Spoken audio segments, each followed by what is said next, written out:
শেষ রাতের দিকে লজ্জায় গুটিসুটি মেরে সূর্যের বুকে মুখ লুকিয়ে বসে আছে কুহু। কান থেকে যেন গরম ধোঁয়া বের হচ্ছে তার। এত নির্লজ্জ মানুষ সে তার জীবনেও দেখেনি। বুক থেকে মাথা তোলার চেষ্টা করলেও সূর্য তা হতে দেয়নি। শেষমেশ লজ্জা মাখা মুখখানা লুকাতে পুরুষটার বুকেই আশ্রয় নিতে হলো। তখন কি না কি ভেবে নিয়েছিল সে। সূর্য তার মাথায় এক হাত, আরেক হাত কোমরে দিয়ে চেপে ধরে রেখেছে তাকে। চেষ্টা করলে কিন্তু আরো জোরে করে ধরবে। ধীরে বলা কথাটুকু কুহুর গায়ে কাঁপন ধরিয়ে দিল। শেষমেশ লজ্জা মাখা মুখ লুকাতে পুরুষটার বুকেই আশ্রয় নিতে হলো।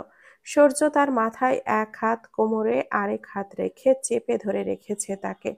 কুহুর নিঃশ্বাস আটকে আসছে। কিছুক্ষণ আগে সূর্যর বলা ঠোঁটকাটা কথাগুলো ভুলতেই পারছে না সে। কপালে কারোর ঠোঁটের হালকা ছোঁয়া পেয়ে নড়ল কুহু। অনুভব করলো কতক্ষণ যে সকালের তীব্র রোদটা তার মুখে এসে পড়ছিল, সেটা আর আসছে না। শান্তি অনুভব করলো সে। এতক্ষণ ঘুমের মধ্যেও ভুরু কুঁচকে ছিল। সূর্য কুহুর মুখের এমন পরিবর্তন দেখে হাসল। বিছানার পাশে এসে বসল সে। কুহুর মুখের ওপর পড়া চুলগুলো আলতো হাতে সরিয়ে দিল। শুভ্র গোলগাল মুখখানা তাকে যেন টেনে নিচ্ছে। সূর্য ঠোঁট জোড়ায় চুমু দেওয়ার লোভ সামলাতে পারল না। পরপর কয়েকটা চুমু দিল। এতেও যেন মন ভরল না তার। ঘুমন্ত কুহুকে শখানেক চুমু এক্ষুনি দিতে চাইল সে। সেই উদ্দেশ্যে ঠোঁট বাড়াতেই দেখতে পেল কুহু চোখ খুলে অবাক দৃষ্টিতে তাকিয়ে আছে তার দিকে। সূর্য হাসল, আরেকটা চুমু দিল। Good morning sunflower. চোখ পিটপিট করলো কুহু। সূর্য একদম তার দিকে ঝুঁকে আছে। কুহু আনমনে হাত বাড়িয়ে দিল, আলতো করে ছুঁয়ে দিল সূর্যের গাল। হাতে খোঁচা লাগলো খোঁচা খোঁচা দাড়িগুলো। এতে যেন আরো ভালো লাগলো তার। চোখগুলোর দিকে তাকিয়ে সম্মোহিত হয়ে গেল সে। এত সুন্দর কেন মানুষ হয়, বিড়বিড়িয়ে পড়ল কুহু নিজ মনে। সূর্য থমকে গেল কুহুর কথায়। তার চোখ চকচক করে উঠল। সুন্দর মানুষ আমাকেই বললে নাকি? কুহু কথা বলার পর বুঝতে পারল সে কি বলে ফেলেছে। চোখ বড় হয়ে গেল, মুখ লাল। হাতটা দ্রুত গাল থেকে সরিয়ে নিয়ে কম্বলের ভেতরে ঢুকিয়ে ফেল। না মানে আমি তো।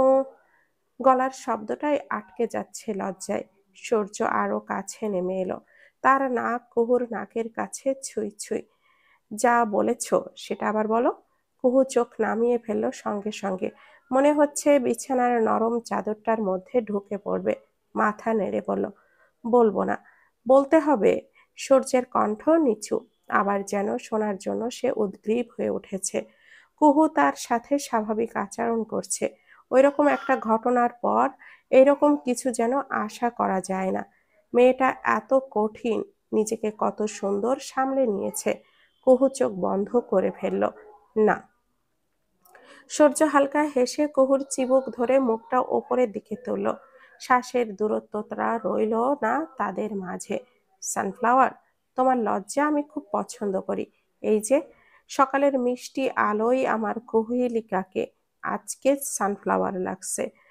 একটা মিষ্টি ফুল আমার প্রশংসা করলো, আরেকবার শুনতে চাই। কুহুর বুকের ভেতরটা ধুকপুক ধুকপুক করছে। সে তো সবে ঘুম ভেঙেছে।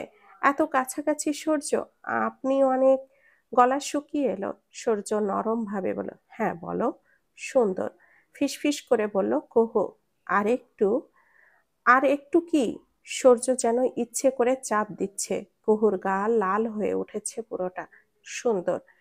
সূর্য ঠোঁট কামড়ে সামলে নিল নিজের হাসি। তারপর হঠাৎ কুহুর দুই গাল ধরে মিষ্টি চুমু দিল। কুহু লাজের চোখ নামিয়ে ফেলল। চাদরটা মুখের অর্ধেক ঢাকলো। সূর্য একটু দূরে সরল।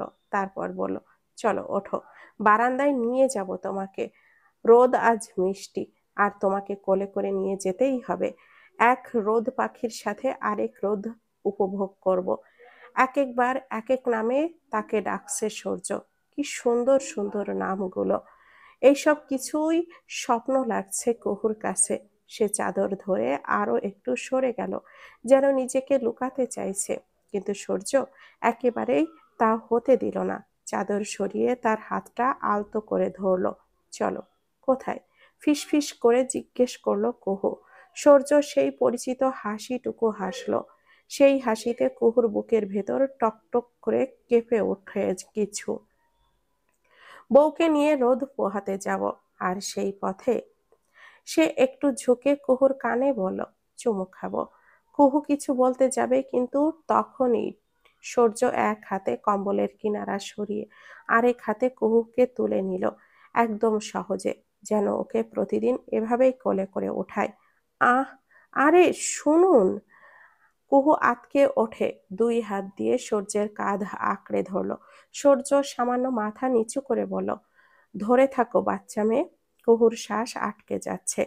সূর্যের বুকের তাপ, শক্ত বাহু আর সেই গভীর চোখ, সবই তাকে এক অজানা নিরাপত্তায় ভাসিয়ে দেয়। সূর্য বারান্দার দিকে হাঁটতে শুরু করলো। কুহুকে একদম বাচ্চার মতো আঁকড়ে ধরে রেখেছে। বারান্দায় কাঠের দোলনাটার কাছে গিয়ে সূর্য ধীরে সুস্থে কুহুকে বসালো। এটা কুহুর জন্যই এ- এখানে সেটা করছে সে। প্রতি শীতের মিষ্টি রোদের সকালে তাকে নিয়ে এখানে বসবে। তারপর নিজে বসলো কুহুর পায়ের কাছে, এতটা কাছে যে হাঁটুতে মাথা দেওয়া যাচ্ছে।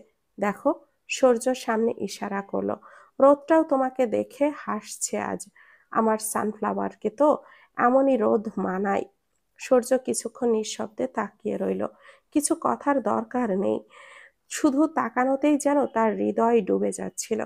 কুহু মাথা নিচু করলো, ঠোঁটের কোণায় ছোট্ট হাসি ফুটে উঠল। সূর্য একটু দূরে সরে গেল, কুহুর দিকেই মুখ করে হাত দুটো কোলের ওপরে রাখলো। কুহু অবাক হলো এই দূরত্ব দেখে। গত রাতে যে তাকে জড়িয়ে দিয়েছিল, এখন সেই ইচ্ছে করেই দূরত্ব তৈরি করেছে। তুমি অস্বস্তি বোধ করবে ভেবেই একটু দূরে বসেছি। কিন্তু সে এক সেকেন্ড থামল। তোমার ভালো লাগলে একটু কাছে আসতে পারি? কুহু হঠাৎই তার দিকে তাকালো, চোখে হালকা বিস্ময়, আবার লজ্জা, আবার সেই অদ্ভুত উষ্ণতা। ধীরে ধীরে মাথা নেড়ে হু বলল সে। এরপর সূর্য আর এক মুহূর্তও দেরি করলো না, একদম পাশে এসে বসলো, এত কাছে যে তাদের কাঁধ ছুঁয়ে গেল। সূর্য তার মুখের সামনে হাত বাড়িয়ে একটা রোদের তির্যক আলো আঙ্গুলে ধরে বলল, এটা দেখেছো? এটা তোমার গালে পড়ে আরো সুন্দর লাগছে। কুহুর শ্বাস কেঁপে উঠল। সূর্য খুব ধীরে খুব ধীরে তার গালের পাশ থেকে একটার মতো চুল সরিয়ে দিল। আঙ্গুলটা ছুঁয়ে গেল খুব সামান্য, যেন ফুলের গায়ে হাত বোলানো। তোমার প্রতিটা লজ্জা, প্রতিটা ধমকে যাওয়া আমার কাছে অমূল্য। এসব কিছু সবই স্বপ্ন ভাবছে কুহু। নিজের ব্যক্তিগত ডায়েরিতে সে এইরকম একটা সকাল সম্পর্কে লিখেছিল। সব যেন এখানে বাস্তব তার সামনে। সূর্য যা করছে সব কিছুতে ও সম্মোহিতের মতো করে সায় দিচ্ছে, যেন তাদের মধ্যকার সম্পর্ক কত যুগের। আরো আরো কাছে আসতে পারি? ফিসফিস করে বলল সে। কুহু ঠোঁট শুকিয়ে গেল, তবু মাথা নাড়ল, মৃদু ধীর লজ্জা ভরা। সূর্য এবার এক হাতের তার আঙ্গুলগুলো ধরল, সেই হাত নিজের বুকে এনে রাখলো। এটা শুনতে পাচ্ছ? তার ধক ধক ধক করা হৃদস্পন্দন স্পষ্ট। এটা শুধু তোমারই জন্য। কুহুর মাথা নিজের কাঁধে ঠেসে দিল সে। কোনো উত্তর চাইল না। কত সময় ওভাবে গেল কুহু জানে না। তবে একটা সময় ও হেসে এলো, হুঁশে এলো। সূর্যকে কোনো কিছু না বলে ছুটে চলে গেল রুমে। সূর্য আটকালো না ওকে, হয়তো বুঝতে পেরেছে কিছু একটা। এত সময়ের শক্ত হয়ে সবকিছু নীরবে মেনে নেওয়া মেয়েটা এবার হয়তো ভেঙে পড়বে। সকালবেলা বিশাল রকমের হট্টগোল বেঁধেছে খানবাড়িতে। এমন সকাল আগে কখনো দেখা যায়নি এখানে। হলরুমের মাঝখানে দাঁড়িয়ে আছে পুরো পরিবার, মেঝেতে ছড়িয়ে ছিটিয়ে কিছু কাগজ, আর পাশে ভাঙা একটা কাচের শোপিস। মনে হচ্ছে রাগের চাপে কেউ সেটা ছুঁড়ে ফেলেছিল। জামাল সাহেব সাদা পাঞ্জাবির হাতাগুলো কনুই পর্যন্ত গুটিয়ে রেখেছেন, চোখ দুটো রক্তলাল, তীব্র রাগ আর অপমানের আগুন। হলরুমের সবাই মাথা নিচু করে দাঁড়িয়ে আছে, দম বন্ধ করা নীরবতা। কোনো কাজের মানুষও সামনে আসতে সাহস পাচ্ছে না।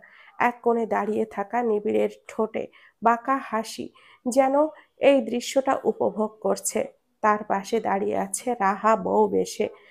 সেই বিয়ের আসরেই তাদের বিয়ে হয়েছে। নিবিড়ের হাত শক্ত করে ধরে রেখেছে। নিবিড় বিরক্ত হলো যেন, হাত ছাড়িয়ে নিতে চাইলেও রাহা আরো শক্ত করে ধরে। এতে তার বিরক্তি আরো বাড়ে। জামাল সাহেবের বজ্র গলা ভেসে এলো ঘরের নীরবতা ভেদ করে। এরকম একটা কাজ কিভাবে করতে পারলো সূর্য? কবে ফিরলো ও দেশে? শামসের নিচু গলায় বলল, কাল রাতে বাবা, সরাসরি এয়ারপোর্ট ওখানে। জামাল সাহেব রাগে পায়ের কাছের কাগজ ঠেলে দিলেন। বিয়ে করে বাড়িতে ঢুকে পড়বে, কাউকে একটা কথাও বলবে না। এত বড় সিদ্ধান্ত আমরা কি তার কিছুই না? দূরে হুইল চেয়ারে বসে থাকা জামাল সাহেবের স্ত্রী রাবেয়া আশ্চর্য হয়ে রইলেন স্বামীর পানে। যেই ছেলেকে চোখে হারাতো লোকটা, তাকেই যেন এখন একদমই সহ্য করতে পারে না। তিনি জানেন না কিসের এত রাগ তার স্বামীর ছেলেটার প্রতি। নিজের ভার্সিটির সামনে গাড়ি থামাতে দেখে আশ্চর্য হলো কুহু। তাকালো সূর্যের পানে। বিয়ের পরের দিনই ভার্সিটিতে কে আসে? পর মুহূর্তেই মনে পড়লো এক্সাম তার সামনে। সূর্য হাসি মুখে নামলো গাড়ি থেকে। কুহুর পাশে এসে ডোরটা খুলে দিল। ঝুঁকলো কুহুর দিকে। সাদা শার্টের ওপরে দুটো বাটন খোলা, বুকের অনেকখানি উন্মুক্ত হয়েছে তাতে। গলার নিচের দিকে কালো কুচকুচে একটা তিল। কুহুর নজর গেল সেই দিকে। সূর্য আর একটু ঝুঁকলো, এক হাতে কুহুর থুতনি উঁচু করে ধরলো নিজের পানে। চোখে চোখ রেখে আলতো হেসে বলল, কি দেখছো? চোখ দিয়ে খেয়ে ফেলবে নাকি? চোখ নামিয়ে নিল কুহু। লজ্জা লজ্জা লাগলো তার। বেহায়ের মতো চেয়েছিল সে তিলটার দিকে। সূর্য ধীরে ধীরে হাতটা থুতনি থেকে মাথায় রাখলো। আলতো হাতে বুলিয়ে দিয়ে নরম সুরে বলল, সূর্য এহসান, তোমার ফ্লাওয়ার। আর যখন যেখানে যেভাবে চাইবে সে সেভাবেই তোমার, শুধু তোমার।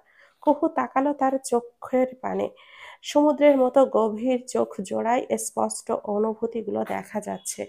সকালের পর সে একবারও আশেপাশে দেখেনি সূর্যকে। গত দিনগুলোর কথা ভেবে ওয়াশরুমে বসে খুব করে কেঁদেছে সে। ভালোবাসার মানুষটার থেকে ঠকে গিয়ে ভেঙে পড়ার আগেই এই মানুষটা তাকে আগলে নিয়েছে। সূর্য আলতো করে কুহুর নাকে একটা টোকা দিল। চোখ কুঁচকে ফেলল কুহু। ব্যথায় না, সূর্যের কাণ্ডে। কোথাও হারিয়ে যাও বারবার। মনে মনে আবার আমাকে নিয়ে ভাবো না তো? ভুরু উঁচিয়ে জিজ্ঞাসা করলো সূর্য। কুহু একটু থমকে গেল। সূর্যের কথার শেষে তার ভেতরে যে হালকা ঝড়টা উঠেছিল সেটা গুছিয়ে নিতে 2-1 সেকেন্ড লেগে গেল। সে ধীরে ধীরে ব্যাগটা কোলের ওপরে টেনে নিল, যেন এত সহজে ধরা পড়ে যাওয়া তার লজ্জা ঢাকার চেষ্টা। না, কিছু না। খুব আস্তে বলল সে। সূর্য ঠোঁট কামড়ে হাসলো। সেই হাসিটা কুহুর বুকের ভেতরে যেন হালকা ঝড় তুলল। সূর্য হাত বাড়িয়ে দিল তার দিকে।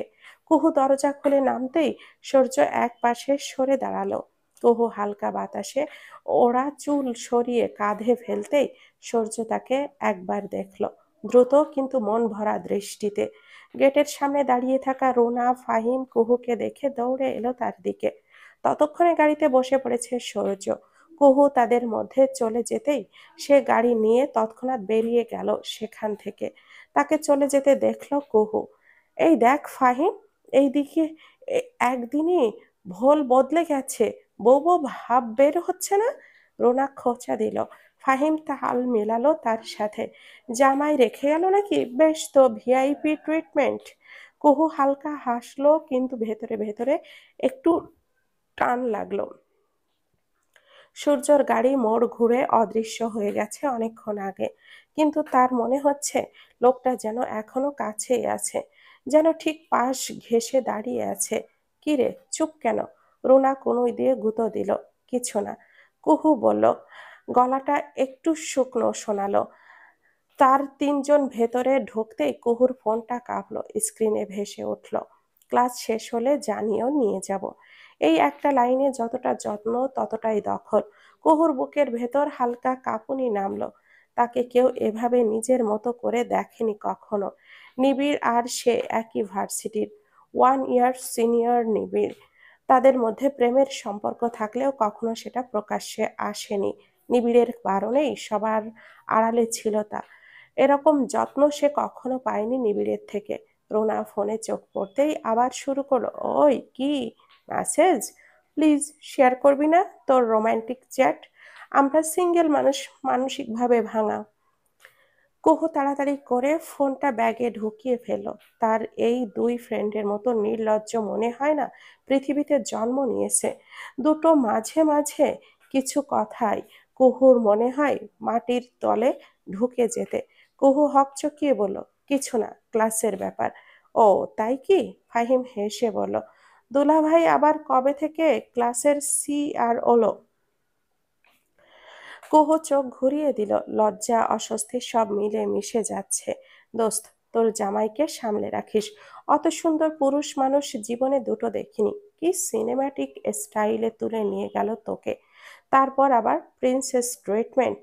হা হুতাশের ভান করে বলল রুনা। ফাহিম জোরে একটা চাটি মারল ওর মাথায়। আমাকে কি কি তোর চোখে পড়ে না বেয়াদব? রেগে মেগে বলল ফাহিম। রুনা একটুও পাত্তা দিল না তাকে। এতে যেন আরো আগুন হয়ে গেল ফাহিম। তিনজন ক্লাসরুমের দিকে হাঁটতে হাঁটতে রুনা আবারও কুহুর দিকে তাকালো। শোন, সত্যি কথা বলতো, তোর চোখের নিচে কালচে ভাব কমছে আজ? কাল তো কেমন লাল ছিলি। জামাই কি টোটাল প্যাম্পারিং মোডে? কুহু গলা পরিষ্কার করলো, ধমকের সুরে বলল, রুনা একটু চুপ থাকবি? তার মানে বারবার সূর্য চলে আসছে। কিছুতেই সে মন থেকে সরাতে পারছে না। অফিসের বিকেলের পরিবেশটা যেন একটু আলাদা রকমের হয়ে উঠেছে। দিনের তাপ ছাড়া ঘন্টার চাপে ধীরে ধীরে শান্ত হয়ে আসছে। বাইরে সূর্যের আলো হালকা সোনালি রঙে কাচের জানালার মধ্যে ঢুকে পড়েছে। ডেস্কের ওপর কাগজপত্রে বিশৃঙ্খলা। নিজ কেবিনে গম্ভীর মুখে বসে আছে সূর্য। বেলা গড়িয়েছে। গতকালের ব্যস্ততার মধ্যে প্রতিপক্ষ ভালোই ফায়দা উঠিয়েছে। বেশ বড় সড়ো একটা ডিল হাতছাড়া হয়ে গেল এহসান এম্পায়ারের। স্যার, বোর্ড মিটিং এর নোটগুলো পাঠিয়ে দিয়েছি।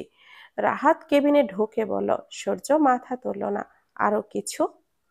জি স্যার, ডিরেক্টর স্যারের মেসেজ এসেছে। উনি বলেছেন এই লসটা যদি মিডিয়ায় যায় তাহলে শেয়ার ফল নামবে। সূর্যের মুঠি শক্ত হয়ে উঠল। দর্শন্য ফাটানো শান্ত মুখের আড়ালে চাপা রাগ জমে উঠেছে। এহসান আম্পায়ারের কোনো ক্ষতি সে মেনে নিতে পারে না। তার নিজের হাতে তিলে তিলে তৈরি সাম্রাজ্য, আর সে এই সাম্রাজ্যের মালিক। বের হও, শান্ত গলায় বলল সূর্য। রাহাত তৎক্ষণাৎই বেরিয়ে গেল। সূর্য চেয়ার থেকে পেছনের দিকে হেলান দিল, চোখটা বন্ধ করলো। মাথার ওপর চাপা ভার সব মিলিয়ে তার গলার ভেতর কেমন যেন শক্ত হয়ে আছে। কিন্তু এই বিশৃঙ্খলা ঝড়ের মাঝেও একটা নরম মুখ বারবার সামনে ভেসে উঠছে। কুহু, হালকা ভেজা চোখ, দুপুরের আলোয় লাজুক মুখ, বুকে জমে থাকা ভয়গুলো ধীরে ধীরে খুলে দেওয়ার চেষ্টা করা একটা মেয়ের চেহারা। সূর্য নিজের চোখ খুলল। তাকে দেখে কিছুটা নরম হলো অভিব্যক্তি। আজও কি সেটা ঠিক করে দাঁড়িয়ে আছে? হ্যাঁ। কুহু তার মাথা থেকে সরছে না। 1 মিনিট চুপ করে থেকে সে টেবিলের পাশেই রাখা ফোনটা হাতে নিল। তার আঙ্গুল থেমে থাকলো কয়েক মুহূর্ত। ব্যবসার চাপ, হারানো ডিল সব বাদ দিয়ে তার মনে এখনই কুহুই আছে। সূর্য ফোনটা আঁকড়ে ধরে মেসেজ লিখতে লাগলো, কিন্তু পাঠানোর আগে থেমে গেল। কি বলবে? যে এই বিশাল ক্ষতির মাঝেও আমার মাথায় ঘুরছে তুমি, যে তোমাকে ভাবলে আমার রাগ কমে যায়, যে তোমাকে ছাড়া আমার সব অসম্পূর্ণ লাগে। না, এভাবে সে বলতে পারে না। সূর্য এহসান মানুষটা স্পষ্ট, কিন্তু এতটা নগ্নভাবে অনুভূতি দেখাতে শেখেনি। তারপরও সে একটা মেসেজ টাইপ করলো। ক্লাস কেমন চলছে? খুব সাধারণ, খুব স্বাভাবিক, কিন্তু কথার আড়ালে জমে আছে অনেক কিছুই। মেসেজ পাঠানোর পরও সূর্য ফোনটা নামালো না। স্ক্রিনটাই তাকিয়ে থাকলো। কুহুর রিপ্লাইয়ের জন্য অপেক্ষা করছে কিনা সেটা সে নিজেও ঠিক বুঝে উঠতে পারছে না। একটা দীর্ঘশ্বাস বের হয়ে এলো তার বুক থেকে। কুহেলিকা, তুমি আমার মাথা খারাপ করে দিচ্ছ। ক্যাম্পাসে বন্ধুদের সাথে কুহু কিন্তু মন নেই। তার মাথার ভেতরেই যেন সূর্যের একটা ছায়া দাঁড়িয়ে আছে। হঠাৎ ফোনটা আবার কাঁপলো। কুহু স্ক্রিনে তাকিয়ে থমকে গেল। 3টে সাধারণ শব্দ, কিন্তু কুহুর বুকের ভেতর হালকা কাঁপুনি শুরু হলো। এত বড় মানুষটার এত সহজভাবে খোঁজ নেওয়া, এতে ভালো লাগা যতটা, ঠিক ততটাই ভয় জাগে। এমন যত্ন পেতে পেতে সে আস্তে আস্তে অভ্যস্ত হয়ে যাচ্ছে, আর এতটাই দ্রুত যে সে সেটা তাকে নিজেই ভয় দেখায়। কুহু ধীরে মেসেজ টাইপ করলো, ভালো। পাঠানোর পরও তার বুকটা ধড়ফড় করতে লাগলো। এক মুহূর্তেই রিপ্লাই আসলো, তোমাকে দেখার পর স্ট্রেস কমে গেছে, আসছে একটু পর নিতে। ব্যাস, আর কোনো মেসেজ এলো না। কুহুর হাতটা কেঁপে গেল, তার শ্বাস আটকে গেল 1 সেকেন্ড। কুহু বাকরুদ্ধ হয়ে স্ক্রিনে তাকিয়ে রইল।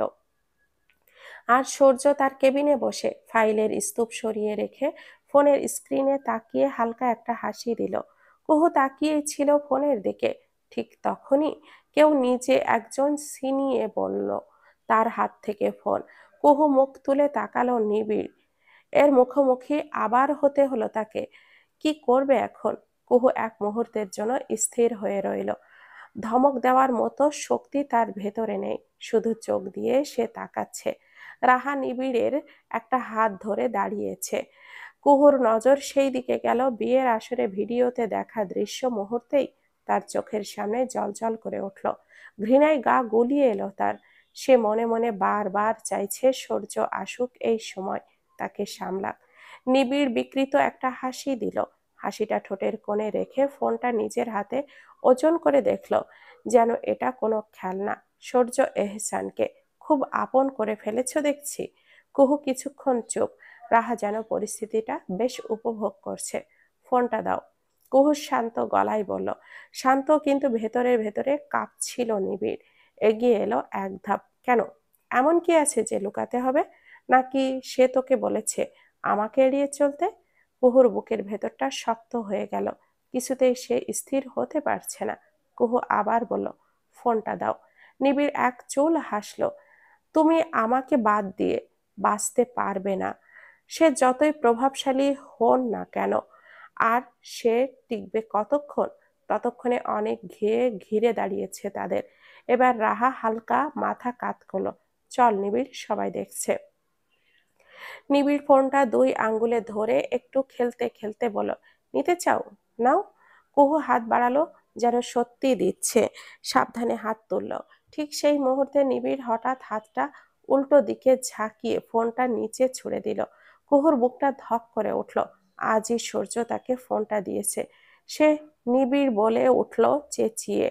ততক্ষণে দেরি হয়ে গেছে। নিবিড় ঠোঁট বাঁকিয়ে বলল, ও সরি। হাত ফসকে পড়ে গেল। তার চোখে সেই এক বিকৃতি সন্তুষ্টি। কাউকে কষ্ট দিলেই যে চোখে আসে। কুহু নিচু হয়ে ফোনটা তুলল। স্ক্রিনে ফাটল ধরেছে। ফোনটা হাতে নিয়ে সে অনুভব করলো তার ভেতরের ভয় আর রাগ দুটোই জমে আছে গলায়। সে উঠে দাঁড়ালো। তুমি যা করছো সেটা থামাও।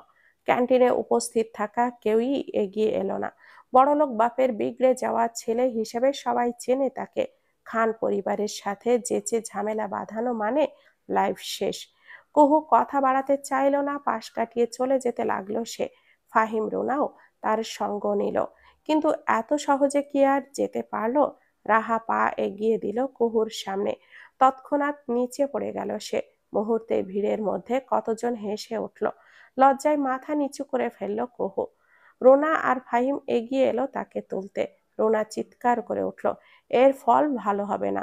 ওকে কষ্ট দিয়ে তোরা শান্তিতে থাকতে পারবি না, শান্তিতে থাকতে দিবে না তোদের। নিবিড় আর রাহা শব্দ করে হাসলো। চারপাশে ভিড়ও ফিস ফিস। কেউ ঠাট্টা করছে। কুহুর গলা শুকিয়ে যাচ্ছে, চোখ দপদপ করছে। রুনা আর ফাহিম তাকে ধরে দাঁড় করাচ্ছে। ঠিক তখনই ক্যাম্পাসের ভেতরে একটা অদ্ভুত নীরবতা নেমে এলো। মনে হলো বাতাসই থেমে গেছে। কুহু বুঝতে পারলো না, কিন্তু ভিড়ের কোন দিকটা যেন দুপাশে সরে গেল, যেন কোনো অদৃশ্য শক্তি ঠেলে দিয়েছে। রোনা মুখের রং বদলে গেল। ফাহিমের চোখ বড় বড় হয়ে গেল। নিবিড়ের হাসিটা কেটে গেল। জায়গাটা নিল ভয়। লোকটা ভিড় এড়িয়ে এসে দাঁড়ালো কুহুর সামনে। মুখে মাস্ক থাকায় কেউ দেখতে পেল না কে। কুহুর ওপর উঁচু ছায়া পড়ল তার। কুহু মাথা তুলতে ভয় পেল, তবুও তুলল। মুখ ঢাকা থাকলেও মানুষটার চোখ দুটো চিনতে একটুও সময় লাগলো না তার। সবাইকে অনেক অনেক ধন্যবাদ। গল্পটি যদি ভালো লেগে থাকে তাহলে প্লিজ একটা লাইক করবেন, আর গল্পটি কেমন ছিল কমেন্ট করে জানাতে ভুলবেন না। পরবর্তী অংশ পেতে হলে আমাদের সাথেই থাকবেন। ভালো থাকবেন, সুস্থ থাকবেন। আল্লাহ হাফেজ। আসসালামু আলাইকুম ওয়া রাহমাতুল্লাহি ওয়া বারাকাতুহু।